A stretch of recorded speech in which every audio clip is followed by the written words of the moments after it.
join the Marines? I'm going to join the best. You wanted to join the best. And was it the best? U.S. Marine Corps. And now, I know that you want to tell more of your story. Would you like to do it here, or would you prefer to go up? Or do you want to do it just like this? I'll go up there. Yes, right over there.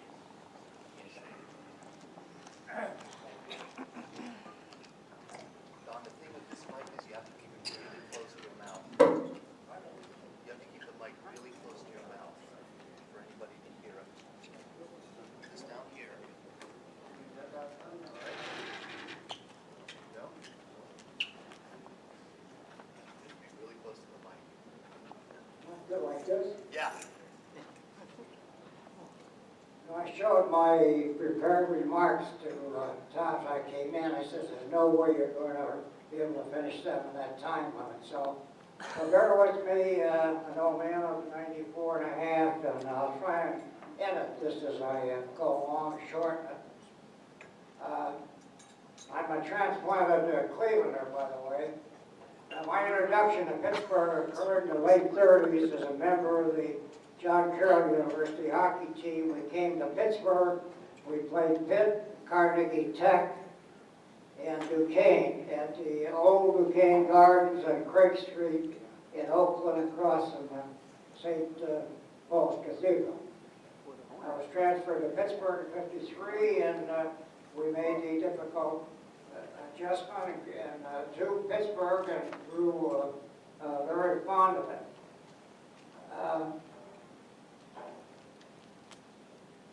And also on the Steelers, so I'm afraid it's going to be a long season for the Steelers this year.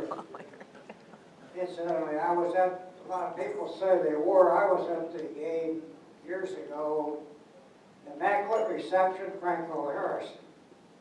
It happened right in front of us, and secondly in our end, so we had a good view of it.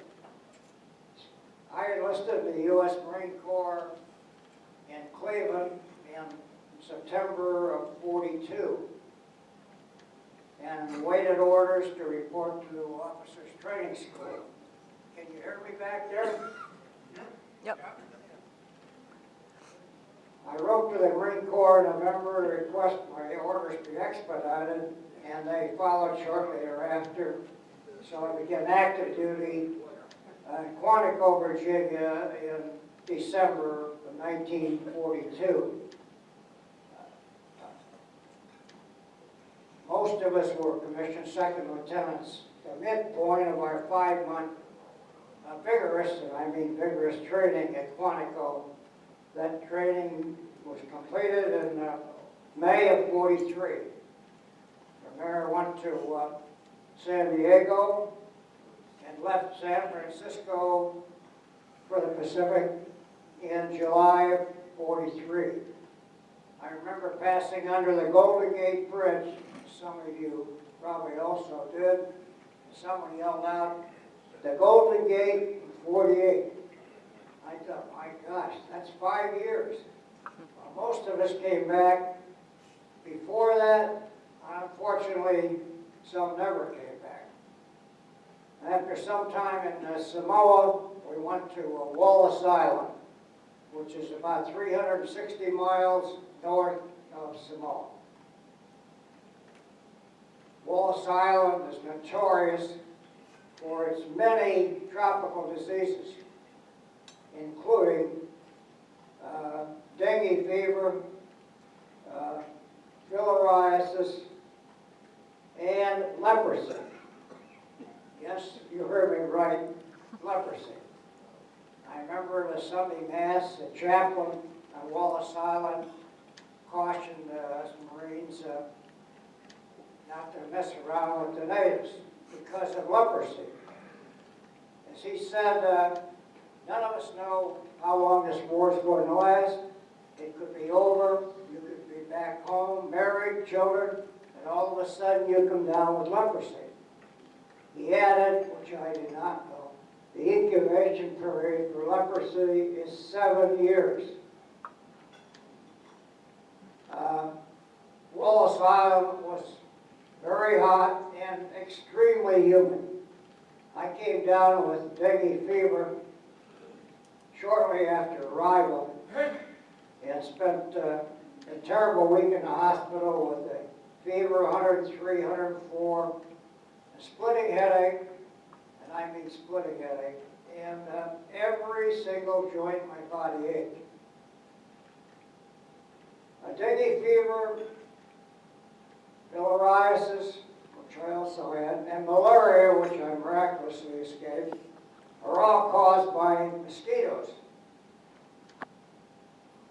And I believe my filariasis on Wallace Island started after my mosquito netting fell down one night. I woke up the next morning and had over 60 mosquito bites.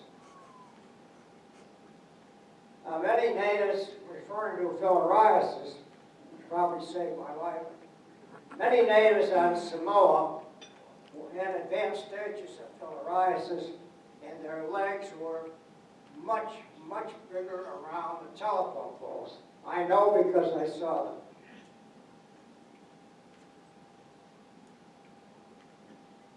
After Wallace Island, went back to Samoa, more training, and then the amphibious training for combat near Maui. I was in Company L, 3rd Battalion, 22nd Marines. We were in reserve at Kwajalein in the Marshall Islands. That meant we witnessed the naval bombardment of the island.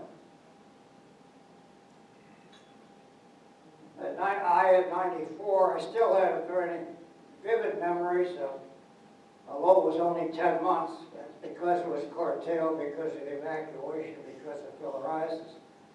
In the Pacific, and I'll never forget my many close calls with death during combat on 3 islands at Eniwetok Atoll in the Marshall Islands in February 1944. I remember, some of you do, all too well the distinctive, and they are distinctive, sounds of many bullets singing past my head, some only missing by about an inch. Someone says, don't worry about it, as long as you can hear them. Being on the, that's one thing, but being on the receiving end of machine gun fire is, and the rapidity is amazing. And the mortar fire is especially terrifying, and it was. And thankfully the nightmares of combat are gone. As I said, we engaged in combat on 3 islands on the Eniwetok Atoll in February of 1944. Seasickness, which some of you probably experienced, can be very difficult. I was never affected by the up and down motion, some were, but I was really affected by the side-by-side motion. We were not in the first wave on the first island.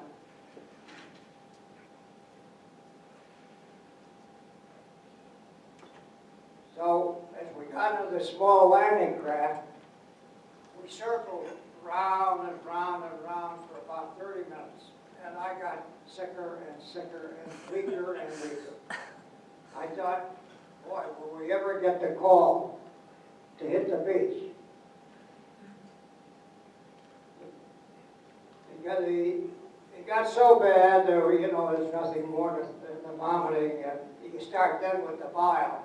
You know what that looks like, you know how you feel. That was painful and weakening, and I, as the lieutenant and platoon leader, wondered, how am I going to, I couldn't hardly stand. I said, how am I going to be able to lead these men and be the first man out of the landing craft after that ramp comes down? Well, miraculously, front of the boat. First one, when that ramp came down, I thought, I'm going to stand and it'll probably fall right in my face. But I had a miraculous recovery. As soon as my feet hit the ground and I heard the bullets flying past my head, it was a wonderful recovery, for which I was very thankful.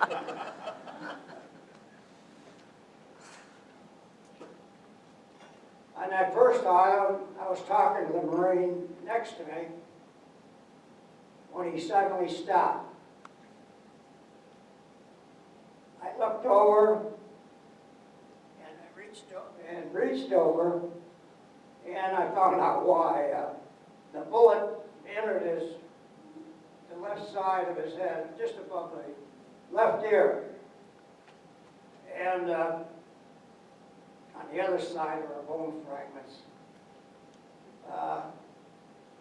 My platoon was hit by mortar fire on the second island, and that can also be very terrifying, the concussion combined with the shrapnel. Well, 3 of my men were wounded, and I heard some yelling. I went back to see one of them, and he incidentally had a miraculous recovery on the first island. The bullet, that's the big hole in his helmet. It entered the front, right in the middle of his forehead, just above. It singed his hair, but missed it. He was not quite as lucky this time as the shrapnel went just under his right exposed shoulder and left a hole about the size of a baseball. I looked at it and looked through and saw daylight. Our company commander was killed on that island along with many others. The leader of our 3rd platoon went to Boston College, an Irish brogue. He lost a leg on the 3rd island. Shortly after I was up on the front line, I was up on the left, he was down on the right. After I left him, the preceding night, he and I spent the night in a Japanese double foxhole on the alert for any grenade that came into our hole. And he says, if it comes in your side, you pick it up. If it comes in mine, I'll pick it up. Of course, then you hope that it doesn't go off in your hand. That was a very sleepless and very stressful night.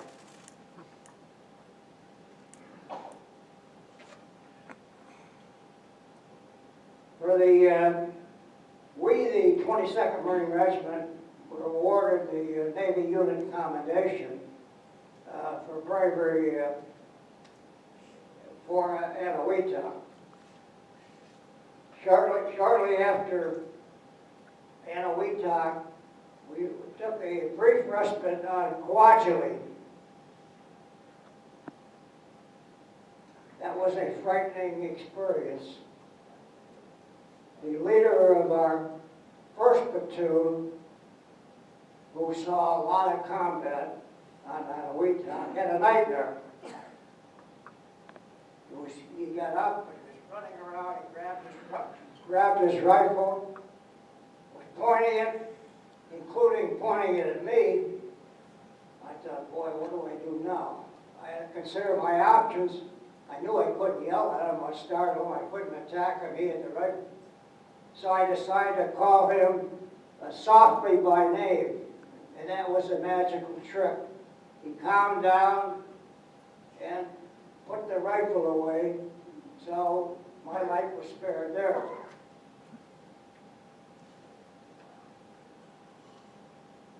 Am I within time limit?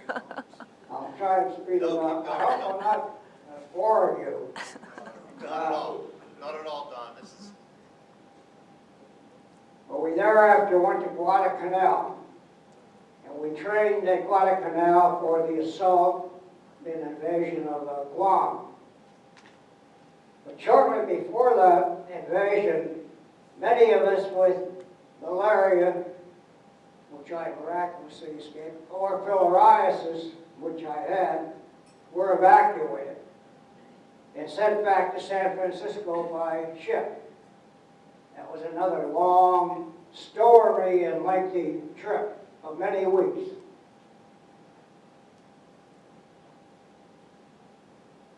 That evacuation, I'm convinced, saved my life. My tent mate on Guadalcanal was killed in Guam, that I could have joined him very easily.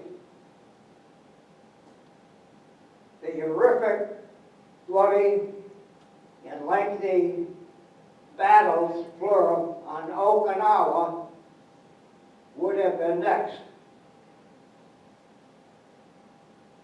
The 22nd Marines fought there as part of the Marine Corps 6th Division. And my company, Company L, suffered an astronomical number of casualties. To be more specific, 200 of the 225 were killed or wounded. And I feel that had I been there, I would have been included in the unfortunate 200.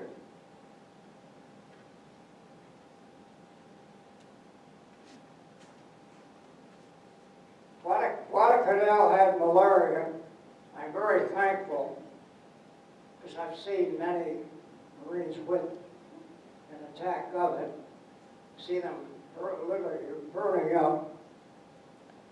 I'm very fortunate I didn't get it. I took my Ativan.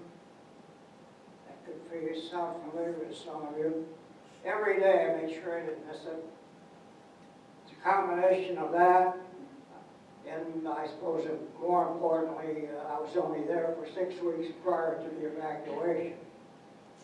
But I had many things when I got there, including the diarrhea, the jungle rot, the dengue fever, and the filariasis. I mentioned about our trip home.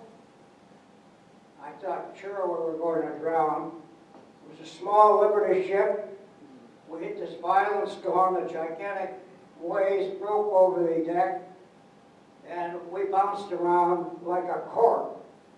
And every time we went up and came down, there was a creaking noise. And we thought, surely that ship was going to break in two. Someone said, well, they didn't load the holes, you know, the cargo down the holes in the bottom properly. It was not a very pleasant thought of drowning after surviving combat and the other hazards and so on of the war. I also learned coming back that everyone has a breaking point. I like to consider myself strong. We came back on that ship. There were 3 Marines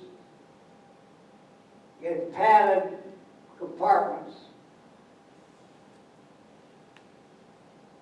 Well, you'll be happy to know I'm almost finished. But the war, you know, as you know, war, the hardships, the bloodshed, the fears, the pain, the suffering, the death, the loss of limbs and of mind, along with the detached heads, which I saw, and the other gruesome sights and smells, as many horrors. As many of you know, we did not talk about our combat experience until recent years. My brother, who died about 11 years ago, served as an infantryman in General Patton's army in Germany and saw a lot of combat. He was awarded the Bronze Star for heroic rescue of a wounded buddy under fire in the Siegfried line near Irel. He was thereafter evacuated because of frozen feet, and that probably saved his life. We were very close, but we never discussed our experience in combat. About a year before he died, I heard someone ask him some question concerning his combat experience, to which he replied, quote, "I am still trying to forget." I thank you for your patience, and I hope I didn't bore you.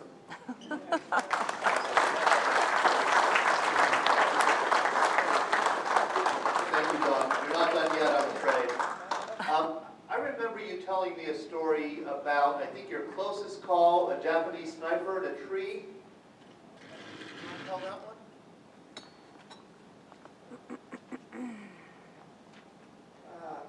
Let's see.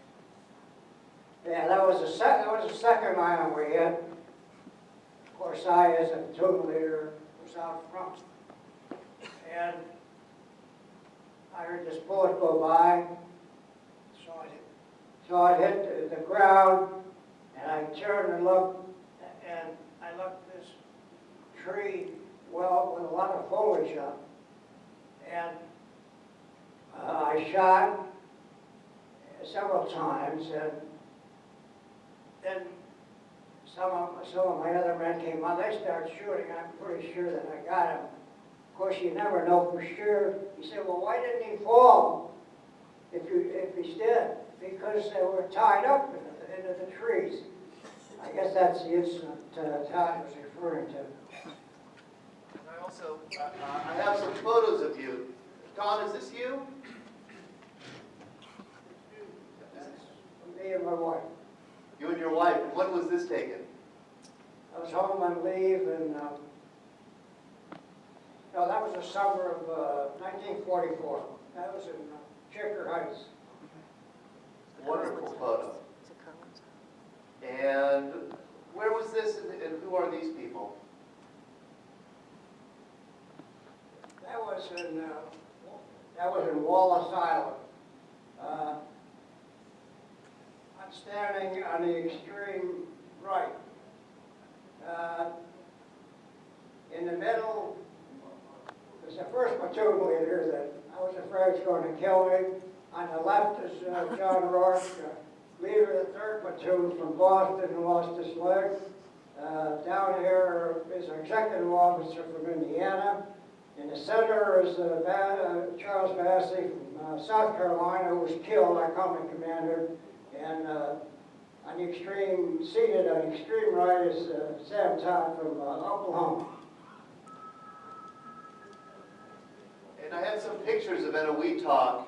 And what strikes me about these photos is how desolate and just ravaged that island looks. Is that how you remember it?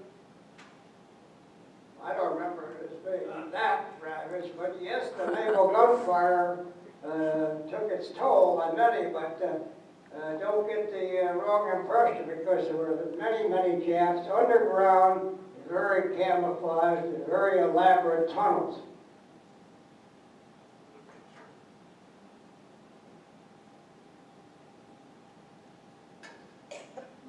I'm not sure which island of it. Again, that shows. Oh yeah, I mean, but I mean, which island of the Eniwetok Atoll? Oh yeah. Well, as I mentioned about decapitated Japanese heads, it's a result of the naval gunfire. Thank you so much, Don. I appreciate you sharing this.